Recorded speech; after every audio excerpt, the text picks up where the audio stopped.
Good evening, everybody. It's nice to see so many people here this evening. My name is Mark Pennington, and I'm the director of the Centre for the Study of Governance and Society, which is hosting the lecture this evening.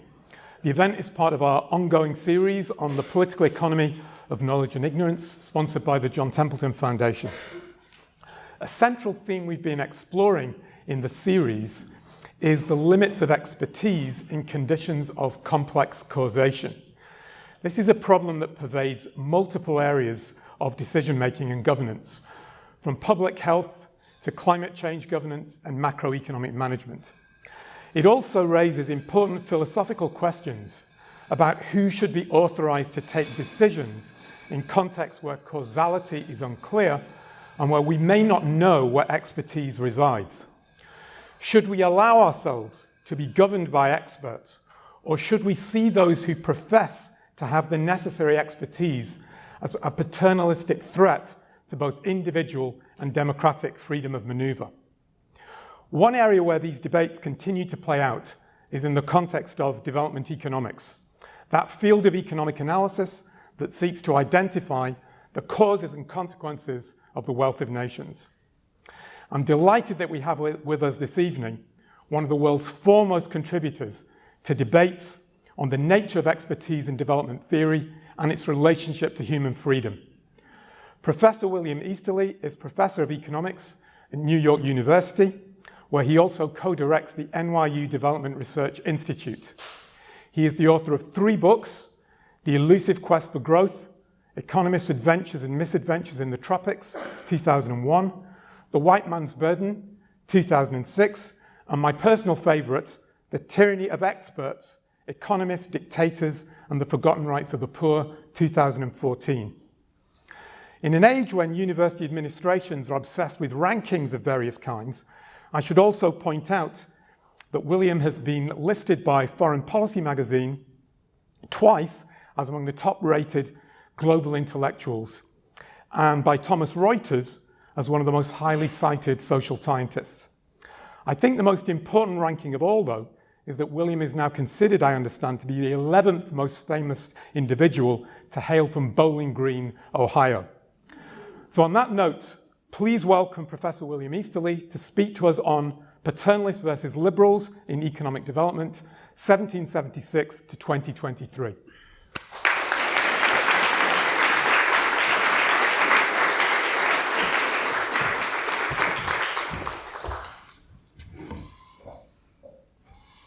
Thank you, Mark. I want to begin tonight with a quotation from a Senegalese entrepreneur named Magatte Wade. She's relating her conversation with a venture capitalist in Silicon Valley about trying to get funding for her enterprise. And she records his reaction as saying, venture capital funding, but don't we need to be digging wells and creating schools for poor children? She says to him, helping Africa could only mean providing charity for poor children, the poor children that he had seen in hundreds of NGO brochures. And there's something about this that deeply offended her sense of dignity. She said that this is another quote from Magatte Wade, she said that whenever she speaks about the dignity and respect that Africans deserve, that she sees as violated by these images. When she speaks to the African audience, she says she gets a very good reaction. She gets standing ovations because she thinks they too feel the pain and disrespect of stereotypes that hurt Africa. But when she gives the same talk to Euro-American audiences, she said in her words, she gets blank stares. What is this about dignity? What about the wells? Development economists have been starting to discover a demand for dignity. I was lucky to find the most prominent of all development economists, the Nobel laureates Abhijit Banerjee and Esther Duflo, had in their latest book this very strong statement that the extreme poor are robbed of their dignity and their agency. They saw that there was not only a demand for material income, but there was also a demand for dignity. And actually, NGOs and aid agencies have not been slow to put the word dignity into their mission statements. One recent survey found 30 different NGOs that had the word dignity in their mission statement. In a way, this is a little bit too much, because you begin to worry that dignity is becoming one of those many buzzwords we have in development that sound very nice, but are essentially meaningless and don't actually make anything happen. The dignity is something you might come up with an inspirational slogan that you put on a coffee mug or a refrigerator magnet, but it's not seen as something serious people discuss to make real things happen. So is that the situation?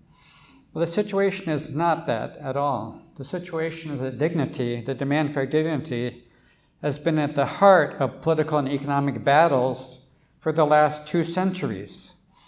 And so it helps to appreciate dignity to go back to that history and see what dignity meant and get a handle on what dignity is going to mean today.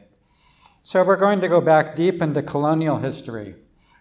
We're going to consider historical cases where people saw themselves as worse off because their dignity was violated, even though their material income might have increased.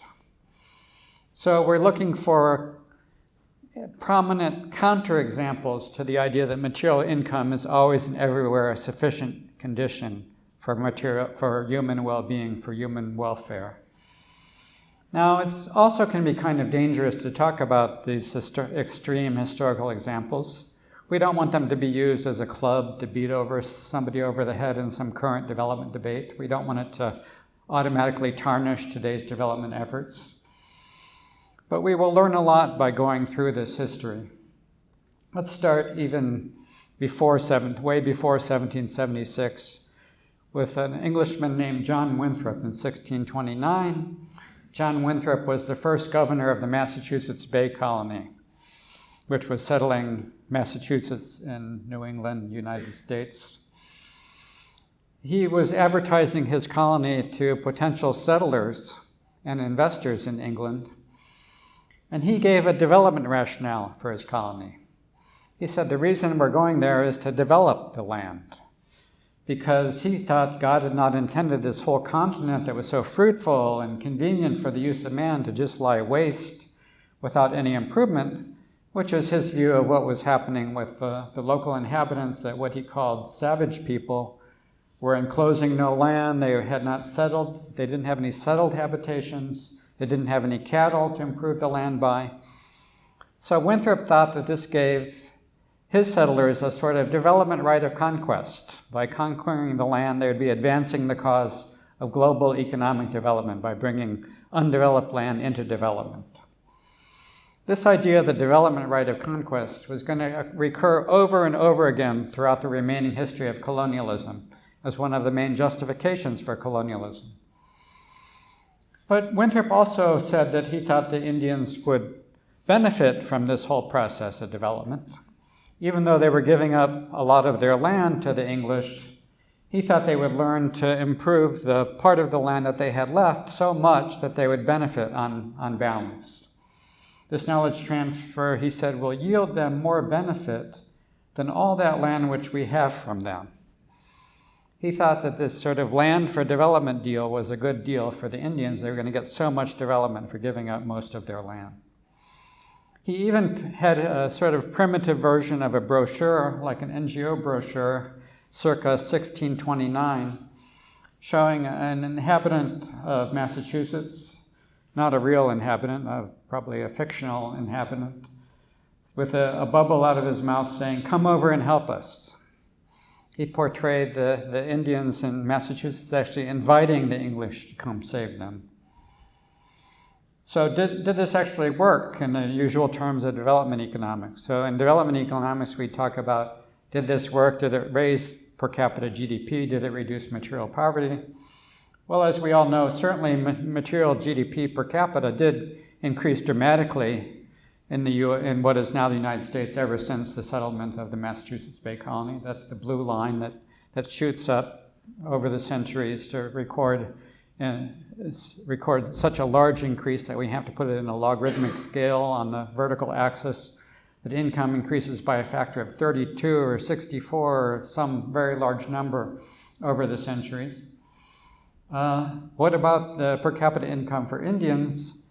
We don't know, of course, the historical numbers for Native Americans. We do know the Native American incomes today are shown in the red bar here in this graph, about 30% less than the US per capita average.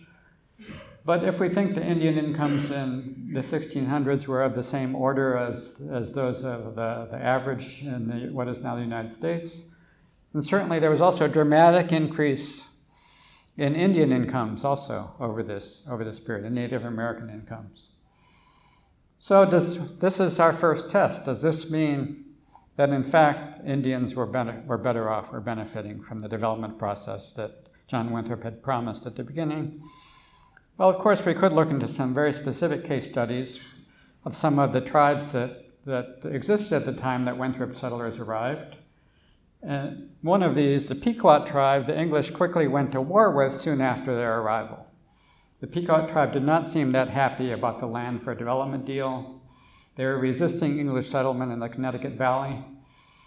In the crucial battle that won the war, the English attacked a Pequot village of 400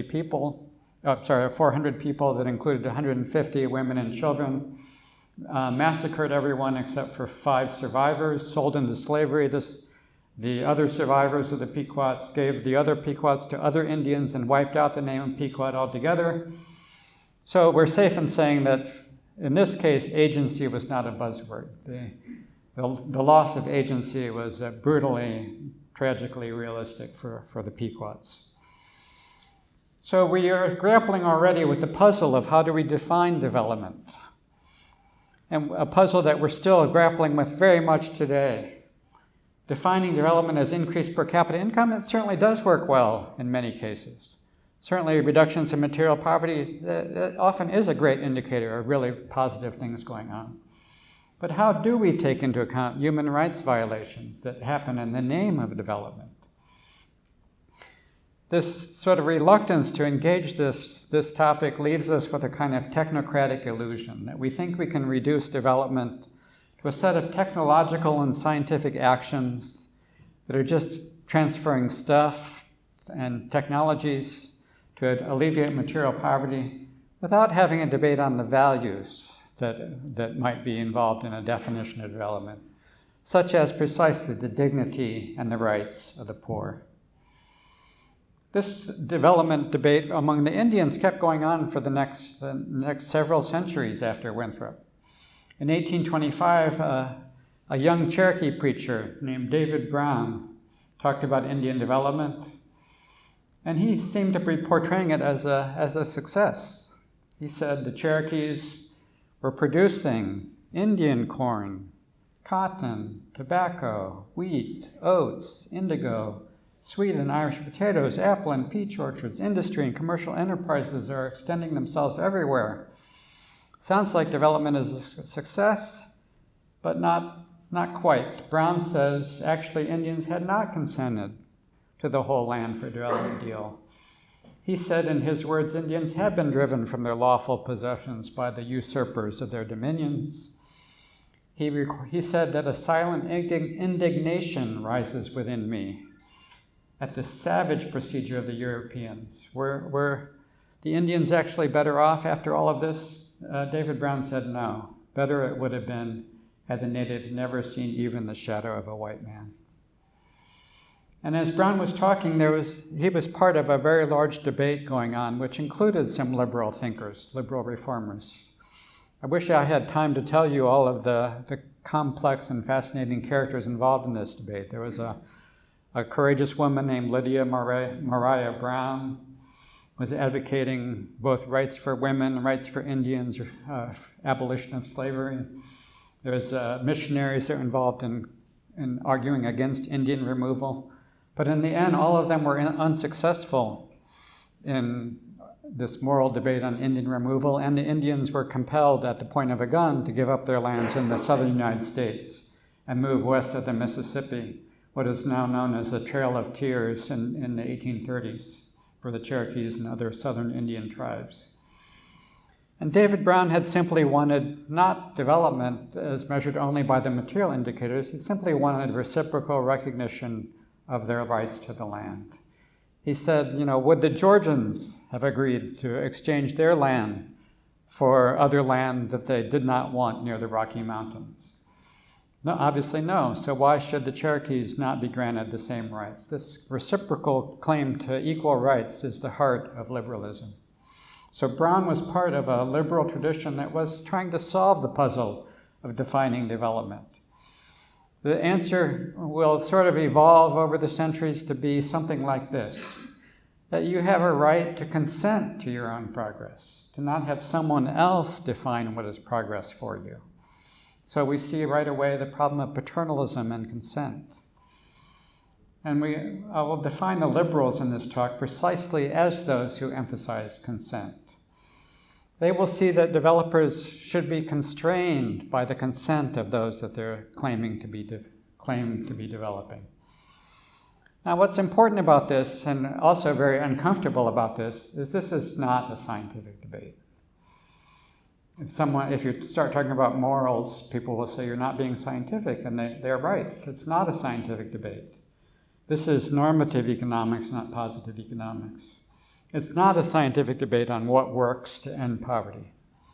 It's probably true in many cases that systems based on consent do work better to end material poverty. Whether that's true or not has been a debate that has been flogged to death, and that's not the subject tonight. And also, there are many disadvantages of having a moral debate.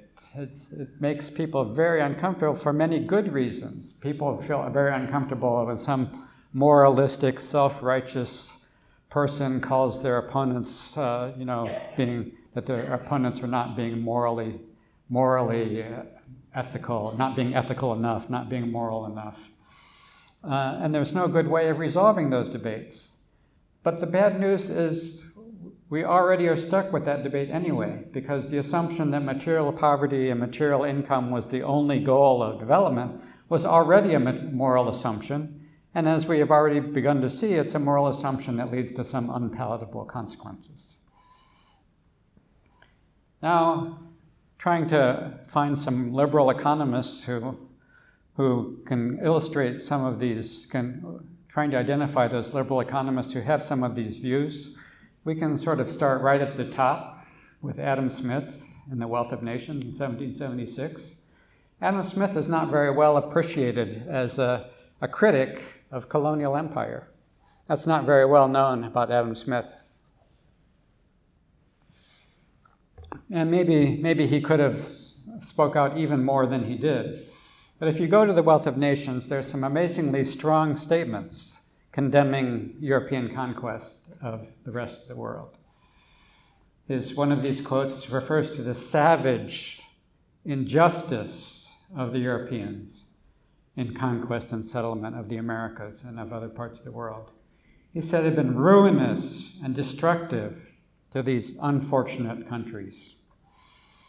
And what pained Adam Smith is that his idea of economics was so much based on the opposite of this kind of conquest.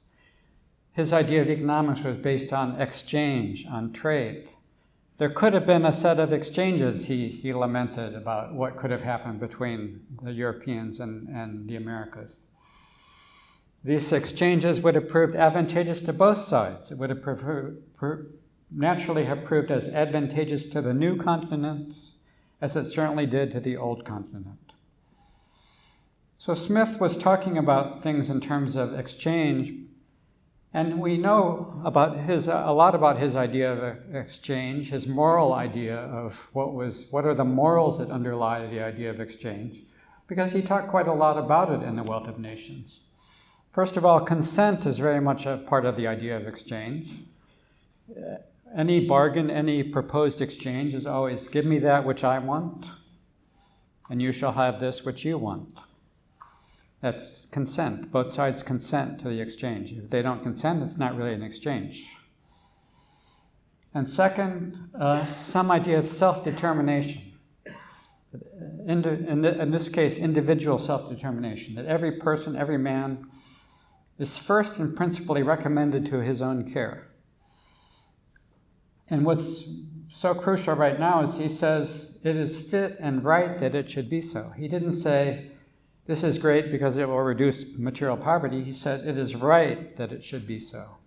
So Adam Smith is using already moral language to talk about what are the principles that underlie his economics. And third, there would be equality. Both parties to an exchange are equal. There's no superior and inferior. There's no paternalist and recipient. There's no donor and recipient. And so in Smith's kind of universal statement, every man is left perfectly free to pursue his own interest in his own way. There's an individual freedom existing on both sides of the exchange. And Smith was also not a great fan of paternalism.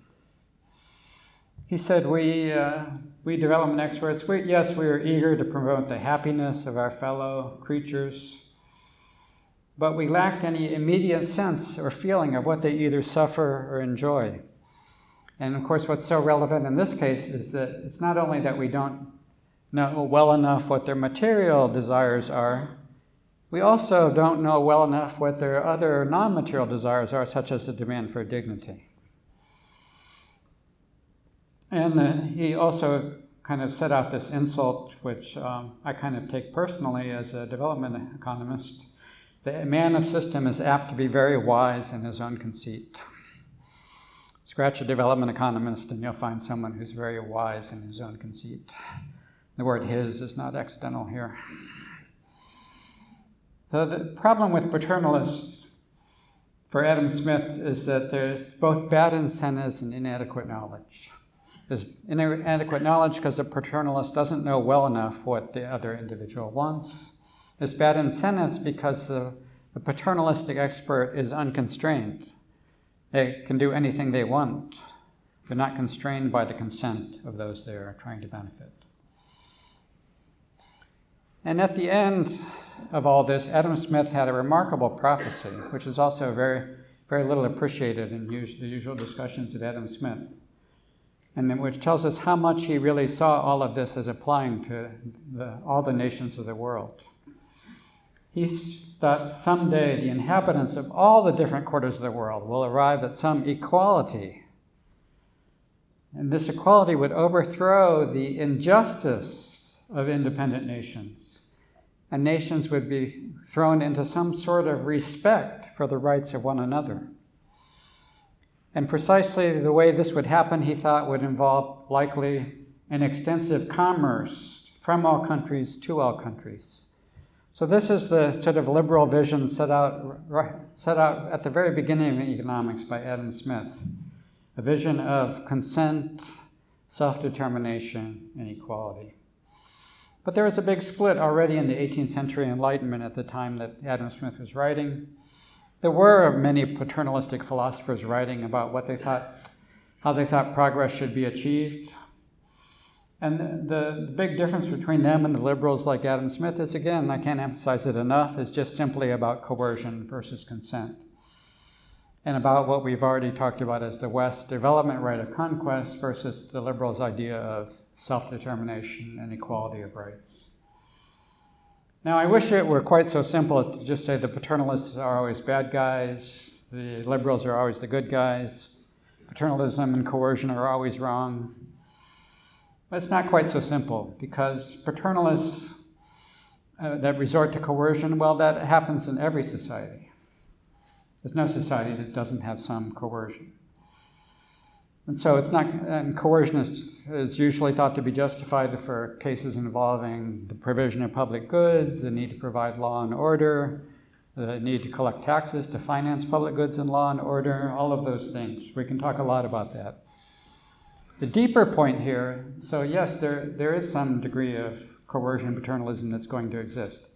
The deeper point is that liberals have a much deeper point, which is there should be some process by which people consent to have that degree of coercion and paternalism in their society. So they still don't turn over to the experts the task of deciding how much coercion there should be. So, but the key point left with us by Adam Smith is that commerce between individuals and nations is a way for everyone to consent to their own progress.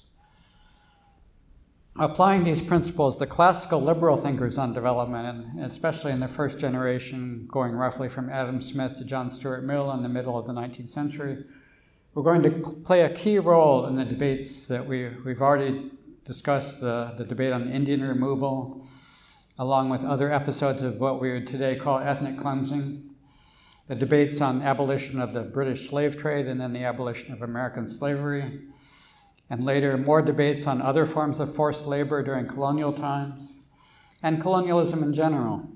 Liberal thinkers in this period are going to have a big moral debate on these issues from the standpoint of the liberal value of consent. I wish also I could say the liberals were always saints and they always got it exactly right. That's far from the case. They were often confused, often gave in to dark, very unattractive images of people from other parts of the world. But somehow the liberal idea kind of survived the imperfectness of its carriers, and the liberal idea kept advancing anyway. It does help when you have sort of cartoon villains on the other side. So in the debate on slavery, one thing that made the abolitionist task easier is the slave owners were just like crazy about how paternalistic and coercive they really were about slaves and claiming that this was all beneficial to the slaves. Slave owners claimed that slavery actually raises the material income of the enslaved people compared to, say, people who were still in Africa, or compared to the white working class in the UK or the US at the time. And some economic historians have claimed, such as Robert Fogel, the Nobel laureate, have claimed that it could be true in some cases that material income of slaves was higher than some of those benchmarks of the white working class or whatever. But that's not the relevant debate. The point is not whether those claims were empirically correct, but whether, even if they had been correct, was it true that enslaved people demanded only income and not freedom, only income and not dignity? This is sort of the arch case where the paternalists make such a fool of themselves that we can see clearly the liberal vision of that there's not only a demand for income, there's a demand for basic human dignity, for basic human freedom. And the greatest spokesman of this in this cause was himself, a former escaped slave, Frederick Douglass, who in January 1862, right after the outbreak of the Civil War in America, he addressed what was being asked by the white audiences at this time. What shall be done with the 4 million slaves if they are emancipated? The white audiences thought there had to be some kind of plan for saving the ex-slaves after emancipation before considering emancipation. And of course, that was a good way to keep postponing emancipation, is to require such a plan. Douglass's answer to that was, our answer is do nothing. Just mind your own business. Let them mind theirs. Douglass is having this extreme rejection of any kind of paternalism of whites towards Black Americans. He's not necessarily rejecting any kind of aid, but he is definitely rejecting paternalistic aid, which he sees as worse than doing nothing. Douglass says his anti-paternalistic vision is we only ask to do with ourselves what we want, just like anyone else. A free labor market would allow us to stand upon our own legs, work with our own hands. And Douglass says to the whites, if you see a Black American wanting to purchase land, let him alone. If you see him going on his way to the workshop, let him alone. Don't discriminate, let him work. Douglass just wanted equality of rights to free labor and free land markets instead of the coercion and paternalism of slavery, including especially and importantly political as well as economic rights. If you see him with a ballot in his hand, let him alone. His right of choice. Here Douglass means collective and political, but in other writings he makes clear it's individual as well. His right of choice deserves as much respect as your own, he said to the white audiences. And he says to the white audiences, what you, our white fellow countrymen, have attempted to do anything for us has generally been to deprive us of some right, power, or privilege which you yourself would die before you would submit to have taken from you. This is the evil of paternalism without consent. And Douglas also hated the kind of NGO-type image that he saw in his times of the slaves that needed, the ex-slaves that needed rescue, the prostrate form, the uncovered head, the cringing attitude, the suppliant outstretched hand. He says this does not become an American freeman. We will not consent to be any longer represented in that position. Douglas, throughout his career, declared himself to be a man's, entitled to all rights, privileges, and dignity. So now we see this connection between the liberal values of consent and the demand for dignity. Now things are starting to connect. We see the coercion of the paternalists and the unequal rights of the paternalists is a profound disrespect for human beings. It's a kind of humiliation, it's a kind of disrespect to impose, for paternalists to impose coercion and unequal rights. Whereas consent and equality are associated in Douglas and Smith with dignity. To put it in the jargon of today's age discussion, it's about agency.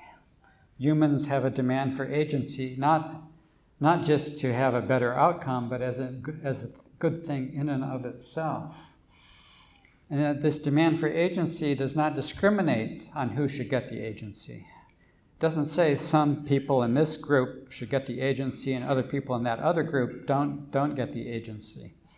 You don't recognize any distinction, not any distinction between rich and poor, not distinction between developed and developing, not between the West and the rest, not between first world and third world. And so at this point, we're starting to see that to deny agency and equality is to deny respect. So I came up with my own crude formula as a memory device. That the formula is agency plus equality equals dignity. Agency plus equality equals dignity. And this notion of dignity, again, and agency, again, is not some meaningless buzzword that were just sort of inspirational slogans that were soon forgotten. In fact, this led precisely to the defeat of slavery. This led to the 15th Amendment that gave blacks the right to vote, that then were fought over for another 100 years after that, before it was really realized. Dignity and agency were not buzzwords. And these moral debates continued over and over again. Colonialism continued to justify itself even after the end of slavery in the name of development, in the name of paternalism. King Leopold, when he started to conquer Belgium in the late 19th century, portrayed himself as opening to civilization the continent of Africa. He got the colonial powers to convene a conference at Berlin that partitioned Africa in the name of what the conference called the material well-being of the native populations. Again, we have the development right of conquest, the development right of colonization being used to justify colonization, supposedly to increase global development. And King Leopold's regime in the Congo did actually increase Congo's GDP. It generated massive valuable sales of rubber and ivory from the Congo. But it did so by killing millions of Congolese who were subjected to forced labor, who were forced to work to gather rubber and turn it over for nothing to King Leopold's agents. Land was confiscated, free trade was banned. The natives could not engage in free trade of the rubber that they had gathered. It had to be turned over only to the agents of King Leopold's state. So the problem, again, as Smith had anticipated, is that someone operating supposedly under a paternalist mandate cannot be trusted to act in the interests of those they are supposedly saving.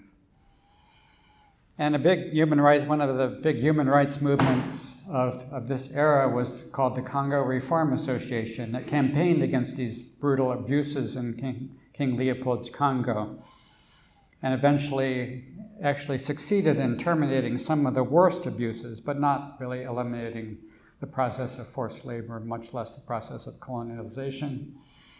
But it did so very much, if you read the writings of this Congo Reform Association, it used very much the Adam Smith type arguments in favor of free labor, free trade, land rights, the right to consent to exchange, the right to consent to your own progress.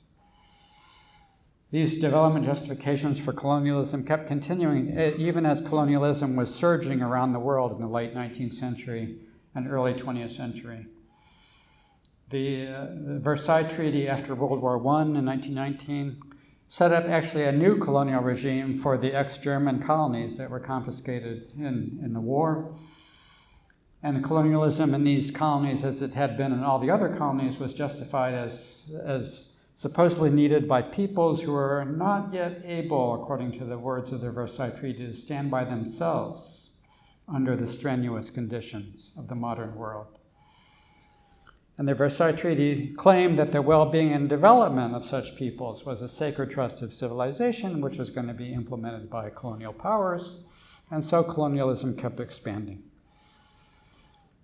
And only a few lonely liberal economists kept continuing this critique of paternalism as a critique of colonialism.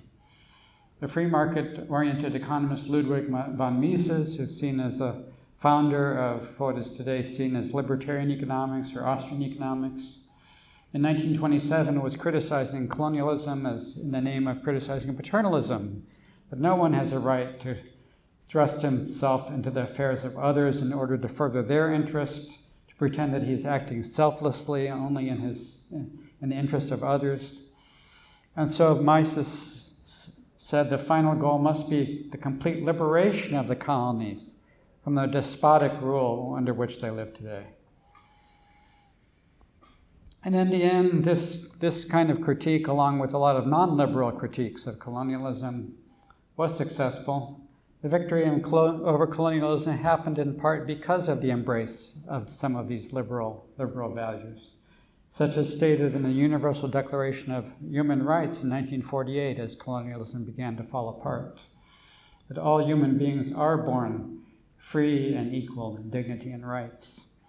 And so in the long view, the remarkable thing is that Adam Smith's prophecy comes partially true. If we look at this graph,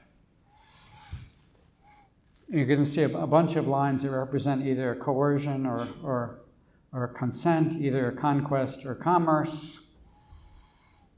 If you look at the first green line on the left is an index of the number of slaves shipped annually in the British slave trade. The slave trade was abolished in the early 19th century, partly through the efforts of liberal economists and others inspired by the writings of Adam Smith. Then the next yellow line is the rise of American slavery right up to the eve of the Civil War. Then American slavery was abolished, partly with the help of liberal economists and liberal proponents of liberal ideas like Frederick Douglass.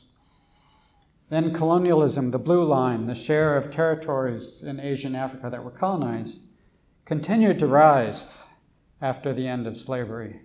So the paternalists and then the paternalistic arguments for colonialism were winning the day for most of the 19th century and half of the 20th century. But then colonialism also fell. And then what happened with commerce is the red line, which measures the exports in constant dollars, measured on the right-hand side axis, exports from Asia and Africa. In constant dollars, this surged from a very small amount to more than 1.2 trillion today.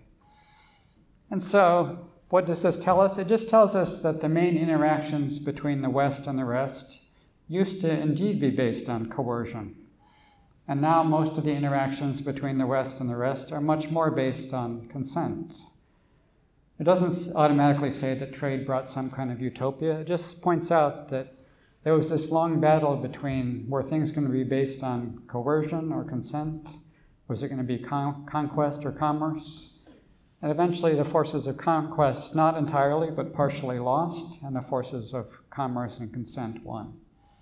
So dignity and agency so far in history had been very far from being meaningless buzzwords. And we have seen many cases already, and can certainly cover many more, in which material progress had not been enough to define human well-being. So what about today?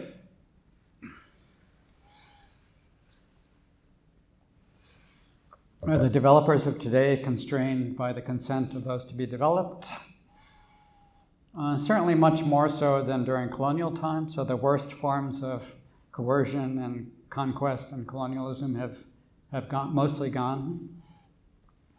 Unfortunately, in many cases after independence, the new world of aid and development was supporting post-colonial autocrats who would replace the colonial autocrats, still denying political and economic freedom, and often justifying this in the name of material development.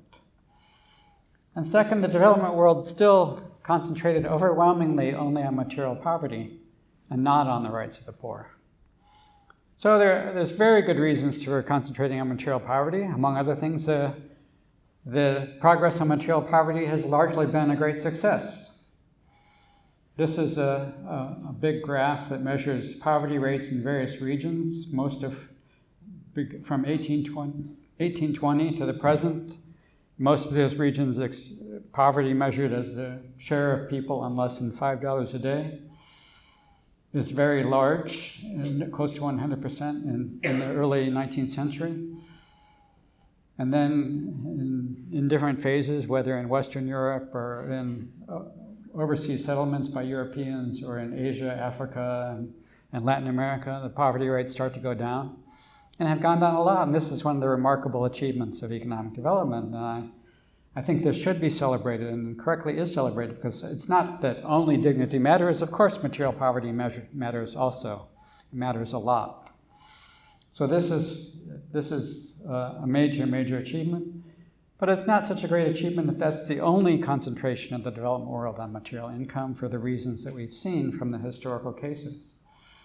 The main heir of the liberal reformers from the historical cases seems to be the modern human rights movement, which again should be celebrated as a movement that has done some great things. But unfortunately, the human rights movement was treated as a completely separate topic from development, not part of how development is actually defined. So you still had the development people able to claim material development successes even when there were major human rights violations. And this aid support of autocracy, if anything, has been going even more in the wrong direction over time. If we look at what has been happening in the 21st century, there's this big shift after the beginning of the 21st century, which is kind of alarming to those who wanted sort of more respect for human rights and freedom and development, in which we get the results of what's in this table, which is if you compare the annual aid flows of countries before and after the beginning of the new millennium, and you group the countries into the least free, the sort of least free, the more free, and the most free into 4 quartiles. That is 4 groups of countries with an equal number of countries in each group. The least free quartile, the least free fourth of aid recipients, actually got a 300% increase in their annual aid receipts over this period, while all other aid recipients got a 35% aid increase. And that's a very startling number. It probably has something to do with the war on terror supported by the US and UK, in which it was very convenient to give aid to autocrats that were allies in the war on terror. Apparently, autocrats make better allies than the Democrats do, and they deserve to, in the US and UK aid view, to get lots of support from development aid as well as military aid. And something like that seemed to have been happening. Maybe that can be explained, but it's still alarming for those who want freedom to get more of a hearing in development. What has happened with forced labor? Well, of course, forced labor is much less common than it was during the historical times. There are some countries in which, according to one institute's data that I collected, forced labor is virtually non-existent, and in some countries it's still kind of, and that number of countries in which forced labor is completely non-existent has been increasing over time. That's good news. There's still kind of a disappointingly small number of countries in which forced labor is totally non-existent. Now, certainly there's few cases of like open endorsement of forced labor by states, but somehow a lot of forced labor is still being tolerated or still happening in many countries around the world, so that only less than 40% of countries have a complete absence of forced labor. So it's still very much an issue today. What about the kind of ethnic cleansing that had happened with the Indians and both the Pequots in the 1600s and the Cherokees in the 1800s? As of 2006, according to one data source, 47 states were engaged in violent coercion of 72 minority ethnic groups around the world, which together amounted to 577 million people. The definition of coercion in this database includes forced resettlement, torture, killings, ethnic cleansing, reprisals, military campaigns. Well-known examples might include the Darfuris, the Uyghurs, the Rohingya, the Tutsis. The states that were involved in these episodes of ethnic cleansing received $55 billion in US dollars in foreign aid in 2006. What about paternalism? What about the debate on paternalism that Magatte Wade wanted to have and that Frederick Douglass had continued? Well, the debate on maternalism certainly still continues today. This is a picture from an article that criticized paternalism. It's a picture portraying an NGO advertisement right after the 2010 earthquake in Haiti, in which we see a woman reaching out her hand, seemingly asking for come and save us, sort of like the picture that was on John Winthrop's advertisement of the Massachusetts Bay Colony of an Indian saying, "Come and help us." Now, certainly, this is certainly not of the same order of what was going to happen to the Indians. It's certainly not going to happen to the Haitians. But we see certainly the idea of paternalism is still sort of there and recognizable, and so much so that there's many, many counterattacks against such paternalism. And paternalism often involves particularly images of children. So here's another picture that I got from the same article criticizing paternalism that has a portrayal of a Haitian child, also in the context of soliciting funds for the Haiti earthquake. And 21 of the 25 aid agencies' Haiti appeals right after the earthquake, in fact, did involve children, which is sort of literally paternalistic, that adults in a rich country are going to save the children in a poor country is sort of literally paternalistic. Now, again, this is not a sort of black and white, right and wrong situation that's so clear and obvious all the time. If these advertisements are effective in raising funds for desperate people, then there's something, the proponents of these ads would certainly have a case for defending them. And certainly it certainly is true that some people in desperate situations do need to be rescued. They do need outside help. So it's not such a clear case, but it's kind of disturbing enough that paternalism continues, that it generates this kind of serious counterattack that protests against this kind of paternalism. Certainly, child paternalism is sort of most noticeable in kind of the child sponsorship model of foreign aid, in which the name of the aid agency is Save the Children is sort of literally paternalistic.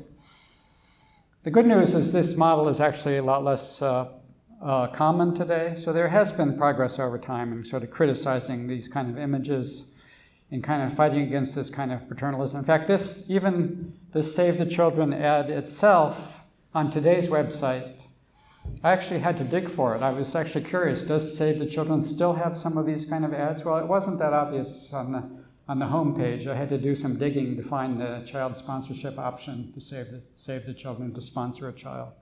So the good news is there is progress over time in fighting against the more extreme versions of paternalism, but it's still bothering a lot the critics who are unhappy with the degree of paternalism that still exists. Two critics, such as Marie-Rose Ramon-Murphy, a critic born in Haiti, and an NGO executive named Digan Ali, who was born in Somalia, they argued the first step is to immediately seize the marketing of people in the global south as passive beneficiaries of aid who are needing white saviors. And the distinguished and super influential development economist Amartya Sen, in more kind of wonky academic language, also kind of worries about the same issue, that when we have a system of support, he said, that requires a person to be identified as poor, that sort of inherently affects the self-respect and respect by others of that person. And he worries that this development vision sees poor people as patients to whom benefits are dispensed by the process of development, where he wants responsible adults to be in charge of their own well-being. So we see this debate on paternalism still bothering the conscience of modern development and still needing us to decide what we're going to do about the acceptable amount of paternalism. And Amartya Sen's answer also, like Adam Smith and his heirs, involved the use of markets.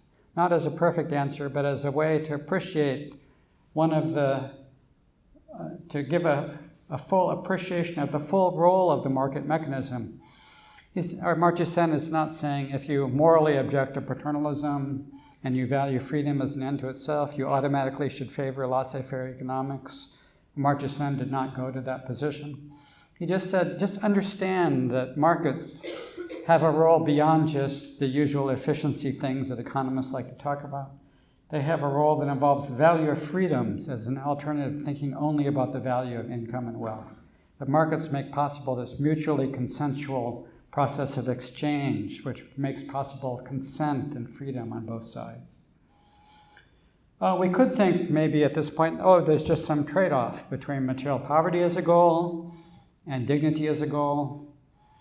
We could just choose a point on this trade-off and say, okay, we've solved the problem, there's some trade-off, we choose the optimal point, and the debate is over. But we failed to answer the biggest question, is who is going to choose that point? Who's going to decide on the terms of the trade-off between dignity and material income? And so the deeper point of liberals is that that consent should itself be invoked to decide how much consent there should be. There should be some process of collective consent to decide how much dignity should be valued. And this is sort of the job of something like liberal democracy, which is the usual liberal answer to this problem, which has some collective process of consent, but also protects individual rights. And various forms of political economic freedom that gives freedom to individuals is a way. These are all ways for people to collectively and individually choose for themselves how much dignity and how much material income they want. Here also, the good news is there is some kind of progress over time towards a more liberal world in which liberal values may triumph, but we know we're a long way from that kind of triumph. The good news is the worst forms of autocracy, shown in dark red on this graph, have decreased over time. This is a graph from the beginning of the 20th century, from 1900 to the present. So the worst forms of autocracy, including, of course, colonial autocracy, have decreased over time. The share of countries that were classified as liberal democracies by this source are shown in the deep blue at the top. So that proportion has increased over time, although it fell back a little bit in the last decades. But it's still kind of a small number, and it's still, if you believe in kind of these liberal principles, it's still a long way to go. The percent of countries with low economic freedom has been falling over time also. So the worst kinds of restrictions of economic freedom that might involve violations of individual freedom have been decreasing over time. And if we think of a continent like sub-Saharan Africa that is typically portrayed as being a continent where the primary interaction between the West and Africa is about foreign aid, is about NGOs, is about aid and charity. Actually, in sub-Saharan Africa, the amount of market-based flows is much greater than aid flows. So if you add up three different kinds of market-based flows, the remittances from African migrants who are sending money back to their families in Africa, the money going into foreign direct investment in Africa, and the money coming from exports from Africa to the rest of the world. All of these flows together are more than 5 times the amount of aid. So it might have seemed like an extreme view of some advocates who wanted trade and not aid, like Magatte Wade, who wanted a trade relationship based on equality and not an aid relationship that she saw as unequal and paternalistic. Those are usually seen as pretty extreme views, but that is closer to the reality of what actually exists. The stereotype is not true. The stereotype of Africa as aid recipients is actually not true. The primary relationship between Africa and the rest of the world is one of consensual exchanges through markets, not aid relationships. So the key point here is that there's already been a lot of progress on the right to consent to your own development. But of course, there still needs to be a lot more if we sympathize with the liberal writers over time who have argued for these values. It's not easy. It's so hard in development to actually stand back and just endorse these liberal values as your main agenda in development.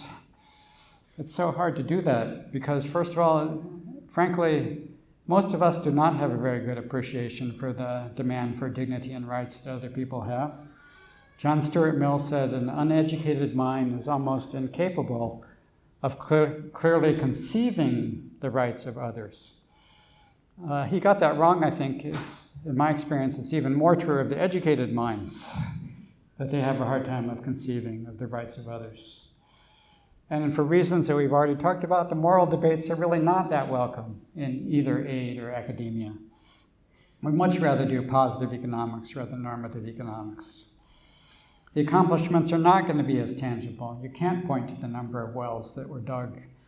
It's not as good for fundraising for development. It's hard to get funding to fight for some nebulous dignity rather than number of wells dug. And yet, as we have seen, the liberals won the battles anyway, and we still hope there are more battles that will yet be won and should keep fighting. If I was going to think of an inspirational quote of my own on dignity, I wasn't really successful in doing that. So to close, I borrowed a quote from Abraham Lincoln, a big proponent of freedom instead of coercion, and slightly modified it to apply to the case of development, that I imagine the liberals over the centuries calling us to say, we here highly resolve that development should have a new birth of freedom, and the development of the people, by the people, and for the people shall not perish from the earth. Thank you very much.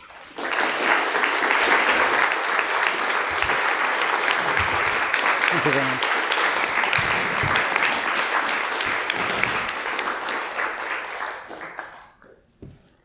Thank you very much, Bill. That was a very, very powerful talk. We've got lots of time for question and answers from the audience, so I think we've got some microphones that are circulating. So can we start with taking some questions? Thank you very much for a great talk. If I could give a plug for a book I read recently on your question of dignity, called Africa is Not a Country by Deepa Faloyan. Just kind of blows me away with being easy read. Big fan. Thoroughly engaging on that question. Yeah, big fan. Dignity, yeah. In terms of two sides of your thesis, the paternalism and consent, nuancing both sides. On the paternalism, there does seem, and I think you spoke of it, to be sometimes a sincere, however misled, versus an utterly cynical grab. But what interests me is the consent side, even if we look today. So we don't need to look at it when there was an exchange going on, but they didn't understand the exchange. Today in Africa, China, through their Belt and Road Agreement, is signing contracts with African countries. It is legal consent, doing it around the world, and yet those signing those contracts later find they didn't really understand it, and ending up having to give whole swathes of land and things away. So what's hidden inside the consent, the need for knowledge and real understanding of future value, etc., seems still very complex. I wonder if you... Okay. Thanks for that comment. So first, I'm glad you said there are a lot of people who are sincere and not cynical about paternalism, and I think I'd probably include myself in that for large parts of my career. And there are many others of us in modern development and many in historical development who fall in that category. That there really was sincere, well-meant objectives. So I'm glad you reminded me. I think it's important to keep remembering that it's, if anything, that makes paternalism even more dangerous. That it can be endorsed by very good, well-meaning people and who don't sufficiently appreciate the ways it could be misused by those in power. Second, on China and Africa, I mean, I'm not sure the problem was not understanding the contracts. Maybe the problem is that there's kind of political actors who find it in kind of short-run interest to sign a contract, and not maybe the political incentive for kind of protecting the well-being of the country in the long run was not sufficiently strong in maybe an autocratic system in many cases.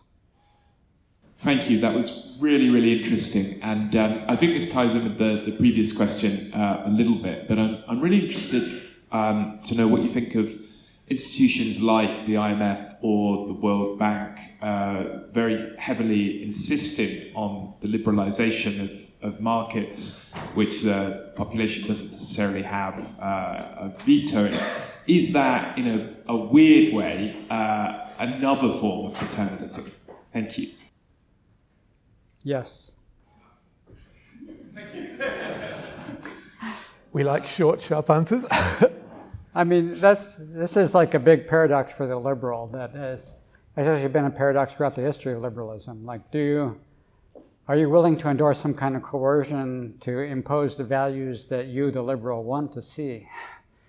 So you can tell I sort of like, in many cases, the economic liberalization because it makes possible more individual freedom.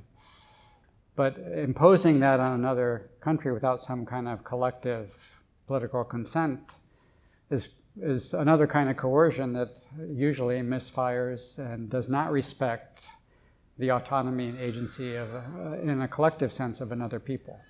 And that sort of violates liberalism in a deeper way than just wanting liberalism, economic liberalism at all costs. Thank you. Hi, I have two brief interrelated questions. The first, I was wondering whether your target is really paternalism as such, rather than the conceptions of welfare endorsed by many paternalists. Namely, perhaps your target, at least in some passages, seems more the impoverished or hypocritical or naive conception of welfare endorsed by many paternalists, rather than paternalistic position as such. And the second question, I was wondering whether you would agree that within the set of paternalistic policies, some are more problematic than others. And to the point that whereas sometimes some paternalistic interventions, for instance, targeting internalities, namely how people conduct their own lives, are extremely problematic, other things being equal.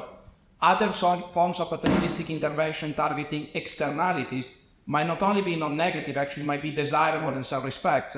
And I'm thinking of reactions to pandemic emergencies, climate change, and things like that. So I was wondering whether you're willing to make perhaps your take on paternalist policies a bit more nuanced than it's about. Thank you. Oh, yeah. Yeah, definitely. I'm glad you raised externalities, because that's, again, another case like public goods or law and order of some state intervention is needed, precisely because the externality involves some harm that is being done to other people by one's own actions. So that's always, the liberal value of individual freedom always has that qualification. You can do what you want as long as you don't harm anyone else. And in the case of externalities, you are harming someone else through pollution or carbon emissions or whatever, so that does call for a case for state intervention and which involves some degree of coercion and paternalism. But again, how much coercion and paternalism is acceptable, that itself has to be constrained by some process of consent and discussion happening at the democratic level. I have a question about consent, because I think there is also opportunity for the private sector to play more role. So I worked for a long time in extractives industry, Sorry, I can't hear you very well. Yeah. So for a long time, as a companies, I think we see quite a lot of interest on the companies to play more active role in local economic development, community development, and so on. And increasingly we see there is a growing expectations on consent when the companies go to this development projects in the communities, and called in some areas free, prior, informed consent by the communities, indigenous people, and so on.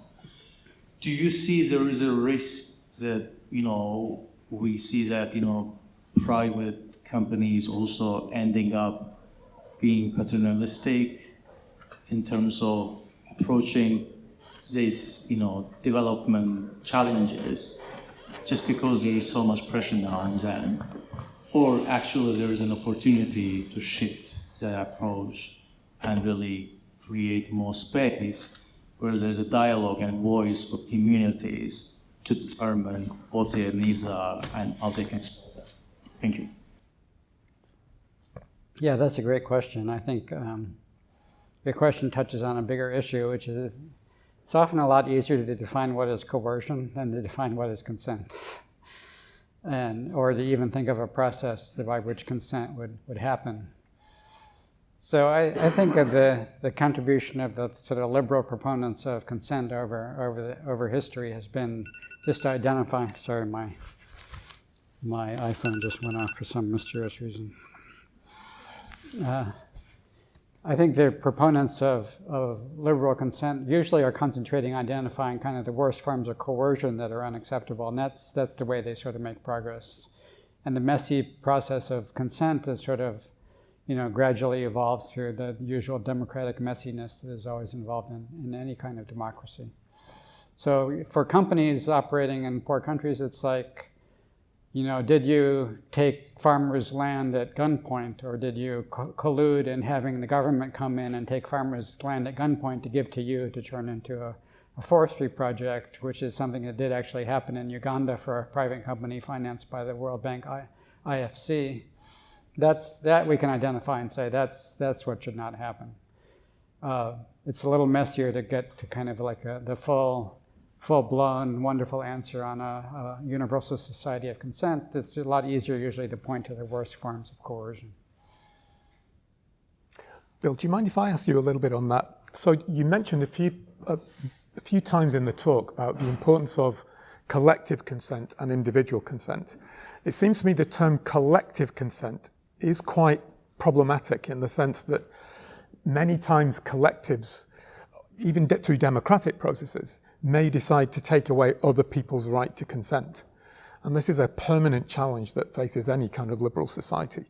So I wonder if you could say a little bit more about what is a defensible notion of collective consent. Is there any way of defining what collective consent is that can separate it out from those times where it could actually involve robbing other actors of their capacity to consent? Yeah, now we start getting into the messy, dark secrets of liberalism that, in a sense, liberalism wants two things that are not fully compatible.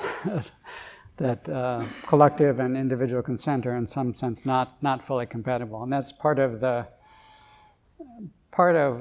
liberalism is sort of recognizing that you have sort of competing values that are not fully compatible. And you find some very messy and unsatisfactory. I mean, I wish I have spent sleepless nights trying to think about the question you asked and have not been very successful. It sounds like you have been more successful than I have thinking about it, frankly.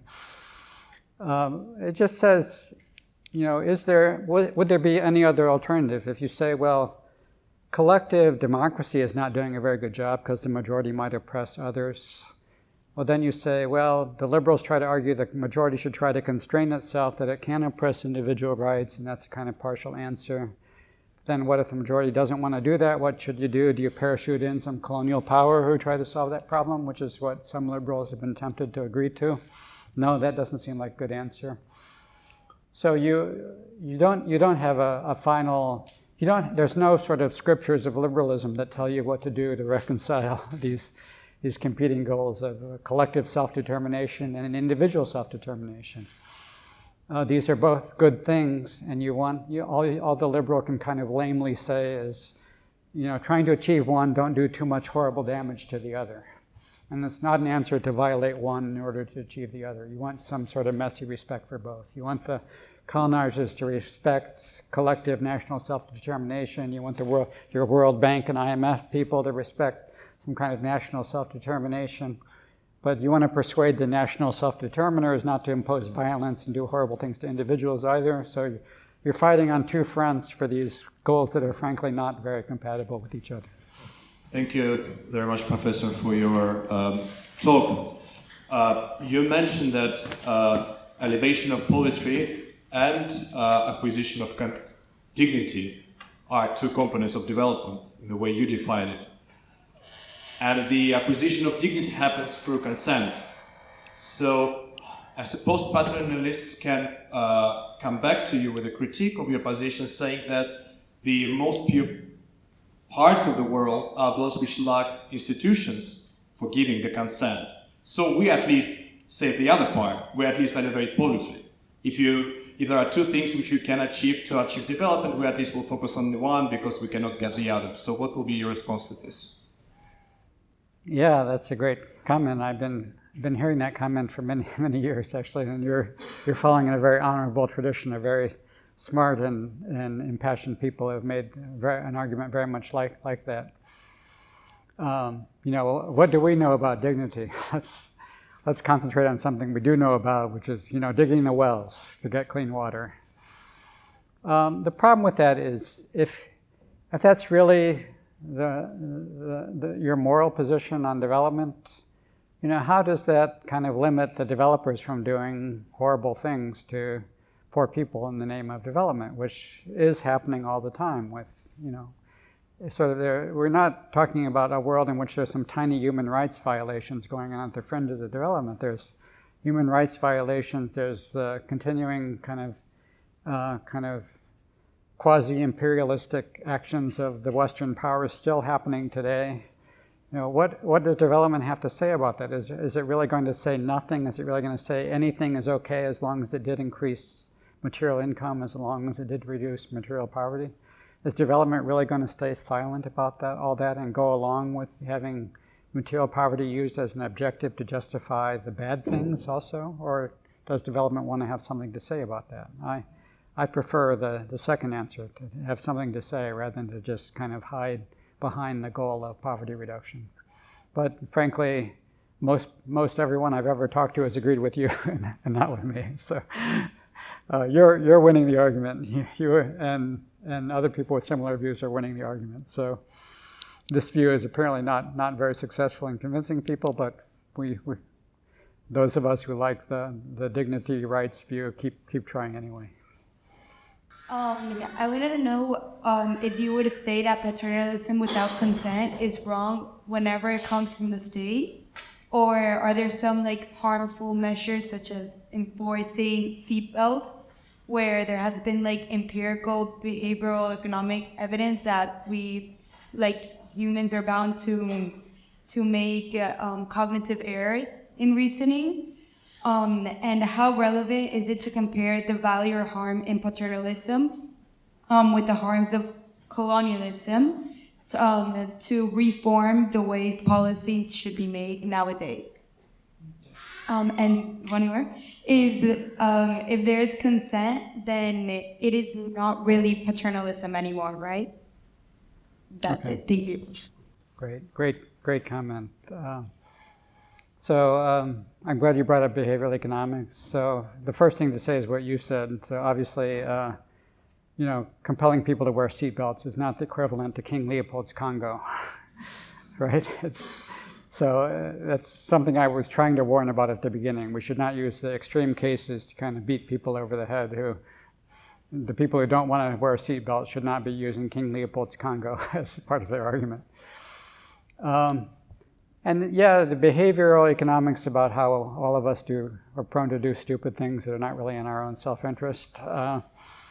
That's a really hard one to solve, because on one hand, just say, okay, yeah, whenever you can demonstrate some irrationality, then just parachute in, some government or expert intervention to fix it. That's not a really palatable, easy way to answer either, because it gives too much power to the experts and to the, who get to sort of define what is rationality for the individual. Whereas I think the liberal economist insight is that rationality is sort of like inherently deeply subjective, and this radical subjectivism, it makes it sort of this agenda of kind of deciding what is rational and what is irrational, not as easy as the behavioral economics make it out to be, because it gives to each individual the right to say, even if it seems stupid to you, I just want to do it that way, and that just works better for me. You may think it's stupid or irrational, you may think it's not in my own self-interest, but I still want the right to do that. We're not going to go all the way to that position, but we don't want to go all the way to the other position that just says anytime you find an irrationality, just throw an expert at it and force the individual to do what is rational for themselves. I don't think that's a good answer either. Thank you. Thank you very much for your talk. I was sort of thinking, as you were saying, trends are good, exchange is happening more, and you can point to lots of countries like, let's say, Ghana and Bangladesh, where it's supposed to charge great markets are good. But then I guess sort of coming back to what the gentleman before was saying, sort of in the harder cases, and in fact two of the activists that literally were originally from Haiti and Somalia, sort of cases where law and order has completely collapsed and there really isn't anything to build on. I honestly don't know, beyond trying to see some of the patronizing, aid appeals, how do you approach this problem, or do you put your hands up and say it's beyond our power for now, and also perhaps does that tie into the thing? Does aid prop up bad equilibriums, bad status quo with warlords and gangs and some of this stuff? Yeah, those are very hard problems, and it's very hard to know what is the answer for development in Haiti or Somalia. But is that really something that needs to be, that someone else needs to put themselves in charge of? Or should there still be a way, even though it may not seem very promising to lead to any exciting, immediate positive results, to leave that up in some deeper sense to Haitians and Somalians, and to think that too much intervention, well-meaning intervention to solve that problem is just going to make things worse. So those are the hardest debates to have, because it's this sort of do nothing implication is deeply, deeply shocking and unacceptable to most people who see so much suffering and injustice in the world. And yet, frankly, most of the time, most everywhere, the so-called world community or development community is in fact doing nothing. So maybe the right way to think about it is, most of the time doing nothing is what happens. Maybe doing something is what the scarce resource of doing something should be for cases where the intervention is not so paternalistic and is based more on consent, a good process of consent. Maybe trying to intervene in a place where your intervention is likely to be captured by warlords, as happened with food aid to Somalia, for example, and was demonstrated empirically by a well-known paper by Nancy Chan and Nathan Nunn, that food aid actually made violence worse in Somalia because it was captured by the warlords. So trying to intervene in a situation where there are violent actors who are coercing other people, that's a case where in fact you may be making things worse, and so doing nothing is in that case better than doing something of that kind, of the paternalistic kind. Thank you so much for coming to speak to us.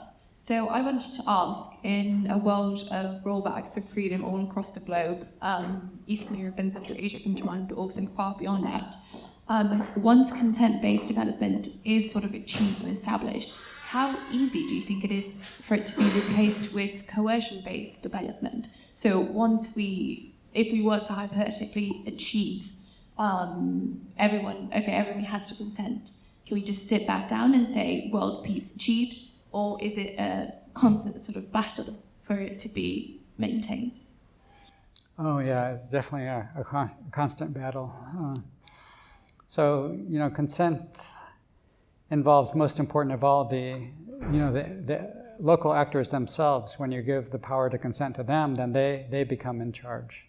That doesn't mean that it achieves world peace. It doesn't mean that it achieves utopia. It just means that you turn things over to the people who have the best incentives and the best knowledge to get it right. You've talked a lot about the importance of dignity in these national developments. And I was wondering what your perspective was in terms of direct cash transfers. I guess some people might argue that these transfers, they give the poorest people in society the dignity to choose what they want to do the act together. Yeah, I think you stated it very well. That's one of the arguments in favor of cash transfers. It implies a lot more agency for poor people to choose what they want.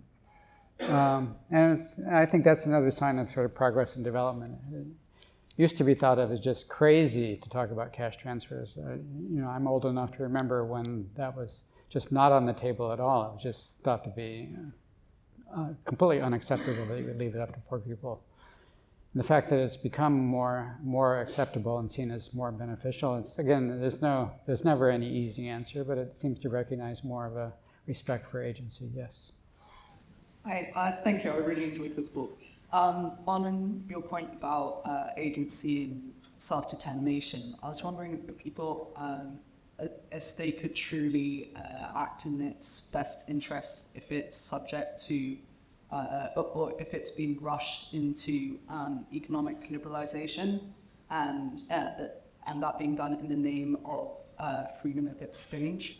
If a state is simply responsive to people at the market, could you argue perhaps that constitute a lack of agency, and that being due to liberal policies rather than paternalist policies?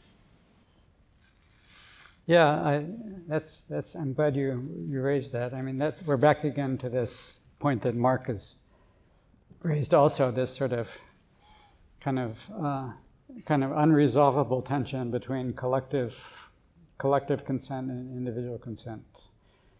And everyone sort of comes out in a different place on that. There's no liberal right answer on that. I think even the liberals are going to be falling all over themselves to disagree on that one. What I think is in the direction of the right answer is to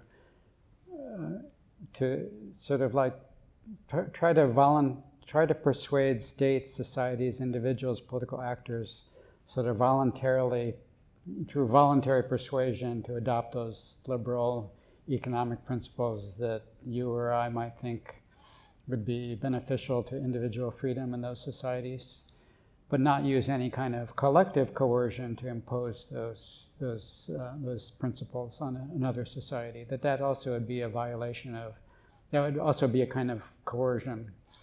So, I mean, I think what liberals traditionally have failed to kind of give enough weight to is how much kind of collective coercion there was in history, happening in the name of Europeans who saw themselves as kind of morally and intellectually superior to non-Europeans on whom they were imposing these institutions that they were claiming were in their own good, and then doing a lot of acting in their own self-interest in doing so. I think there needs to be more of a liberal reaction against that kind of paternalism, collective paternalism of Europeans on non-Europeans, and kind of recognizing the right of non-European societies to choose, by some messy process of collective and individual consent, to choose their own way, but the proponents of liberal values in both the West and the rest, in both Western societies and non-Western societies, would try to persuade those who are making such decisions to adopt the liberal values. That's messy, and frankly, a lot of liberals won't like that, because they're saying the priority is individual liberal freedom by any means necessary. We're going to get that. Well, that by any means necessary led historically to a lot of bad colonial stuff, and I think it's still unacceptable today. Thank you very much for your talk. I was just reminded by a paper written by James Buchanan some time ago about dependency as a desideratum, where Buchanan made an argument that not everyone actually desires to be free. And there is a fear, Buchanan says, to be free, and rather than trade your material well-being for being taken care of, some kind of paternalist policy. And there is even the willingness not to impose that on yourself, but even consideration that this is desirable for other people living in your communities. And so I, of course, I very much sympathize and agree with your emphasis on consent and dignity as an important element of what it means to achieve development and what are the limits on and the trade-offs of material versus freedom or dignity or autonomy. But I'm wondering to what extent we basically take that for granted, that this is a value that everyone shares, and what is the role of those practices that someone mentioned earlier on in maintaining what are the kind of civic practices and virtues, and what is the role of education in this, because then the role of experts and John Stuart Mill-like characters really creeps in through the back door, I would say. So I wonder what you think about the argument in terms of being afraid to be free that Buchanan made. Yeah. So yeah, this is a great discussion to have. How universal really are these values? Are we ascribing this desire for consent and dignity to other people who really don't have them? And as usual, the liberal mantra is like, there's no easy answer over and over again. But I think history is also useful there, because if there is some universality, I think one place you would find a lot of universality in looking at the historical examples is the sort of colonial kinds of paternalism are sort of almost universally rejected. So if you think of like me coming to you and saying, you know, the group you belong to is not fit to choose for themselves, and the group I belong to is superior, and we're fit to choose for you what should happen to your group, I think that idea has been almost universally rejected. And that's a kind of paternalism and lack of consent that we can sort of start with in that search for universality. But that has partly been rejected by these sort of liberal critiques of paternalism and by liberal critiques in favor of more self-determination and choosing for oneself. So that one I think is more universal, and then you get down to the other ones that may or may not be universal. But again, who will it be left up to? Who will decide how much each individual or group wants dignity or material income? Should we decide, oh, those people don't really want dignity and freedom, we're going to compel them to accept our forced material development for them? Should we decide that? We meaning some outside group that pretends to have the superior right to decide for that other group? I don't think that's the answer. So clearly the history kind of leads us nicely to some kind of resolution of that question. Thank you. I just had this sort of clarification that I wanted to ask you. So I think there's this idea of choice, but I wanted to know what you thought about the sort of capabilities approach that Mr. Amundsen did. So just to give a sort of concrete example, I think imposing compulsory education for all women in a sort of village or in a sort of conservative country would be seen as coercion. But, we have this problem of sort of adaptive or maladaptive, depending on your stance, preference. So you think that people don't have, due to other constraints and circumstances, they can't even make the choice. So for you, if you had the West not building the schools or forcing them to educate the girls, but trying to convince them that it's a good thing, a bit like the missionaries in the 19th century, just to convince them to choose, is that also coercion, or do you think that is actually a human right and obligation that the West has? Yeah, I'm glad you brought up Amartya Sen, because he himself was very torn by that question, as you're referencing his views correctly. He himself is sort of saying, yes, there's a demand for dignity and choice and consent, which is realized through markets, often realized through markets. But then their material income really is an objective, and education is an objective, and also education is being denied to certain groups, like maybe women in some societies. And so, again, you're sort of back to the view, maybe there's this sort of there's these two competing goals of sort of dignity and consent on one hand, and kind of material objectives like certain education level or income level on the other hand. And maybe you decide on some trade-off, and the trade-off involves some coercion to achieve the material education goal that you're suggesting. But the use of having this discussion is you're always led back to this question, which I don't think Amartya Sen really appreciated it well enough in Development as Freedom. Like, who should decide that trade-off? Should it be the outside actor who decides how much the material objective should be achieved, even violating the consent of those involved? Or should there be some process by which those in that society are able to, negotiate some answer to that themselves? Is it an outside actor actor or expert?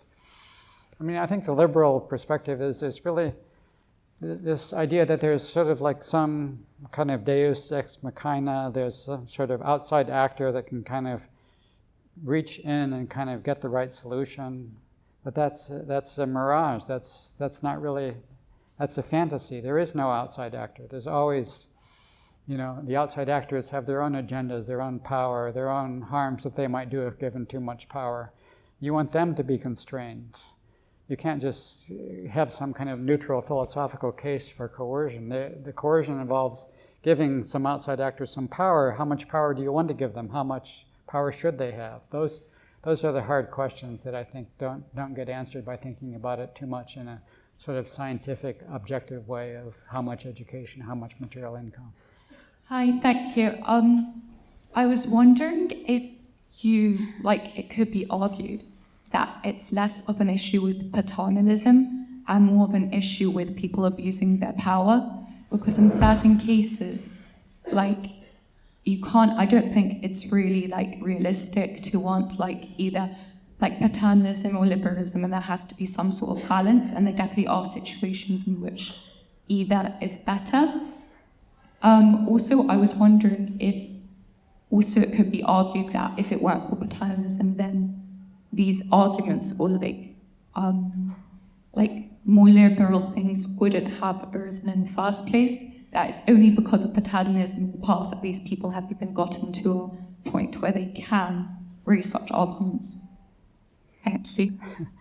I'm really glad you raised that last point. So that's, yes, we are concentrating a lot on what the Western actors are doing as far as paternalism and thinking about ways that has affected the practice of development today and so on. But of course, you're right. It's not that Western paternalism has been the only or even the main force governing the evolution of income and freedom around the world. There's an awful lot going. Tyranny would certainly exist with or without kind of Western paternalism in many parts of the world. Western paternalism was its own form of tyranny, or in some cases may have generated a tyrannical reaction to fight Western colonialism. But it's clearly not the only thing going on, or even necessarily the main thing going on in the history of the world that we're talking about. So that's another way in which I think Western actors need to sort of get over themselves. Is also not exaggerating how much good Western actors can do, but also not exaggerating how much evil the past Western actors have been doing, because a lot is going on in the world that has nothing to do with Western actors. Is paternalism being replaced by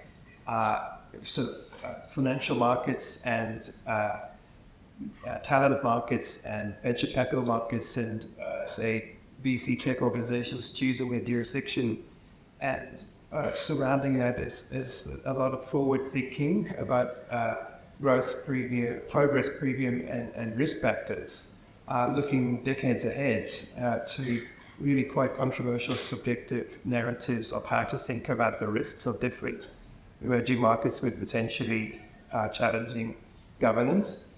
So you've got a kind of invisible hand, not of consumer markets, but of quite far ahead looking finance and talent and jurisdictional domiciling based on all kinds of narratives which matter increasingly existentially. A lot of the emerging markets seem to think that West is full of ideology and politicization.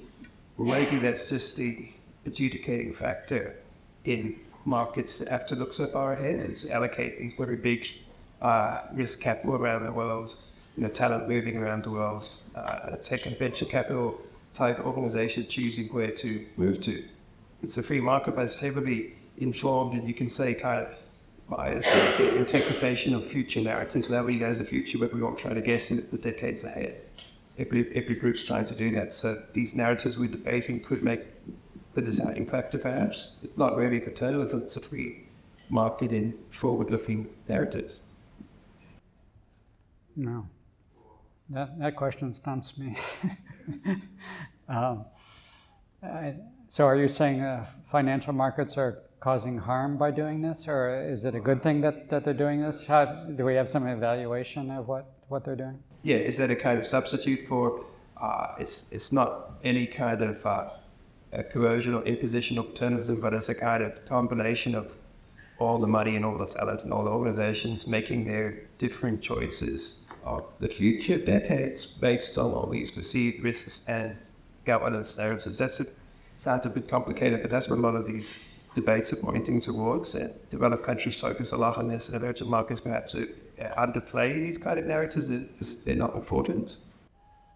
So, your question makes me think about the other arguments I've heard, which are sort of that there's sort of this. If factors are, if people are mobile and companies are mobile and money is mobile, if everything is mobile, there would be some sort of competition, which first of all may strengthen the incentives to offer kind of attractive freedoms to individuals. And second of all, gives individuals more opportunities to escape the kinds of anti-liberal tyranny that they don't want for themselves and move somewhere else where they do have liberal values that they want to pursue or recognize.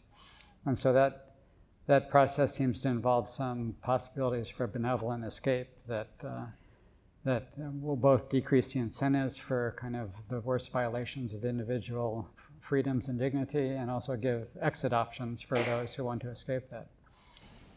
I mean, it could be that it's becoming more and more measurable and defined. These narratives and risk factors leading to growth premiums and risk discounts, quite enormous ones. For example, average resource project in Africa would have at least 80% country risk discount, certainly because of the governance risks. That's quite common in emerging markets, at least 50% average discount.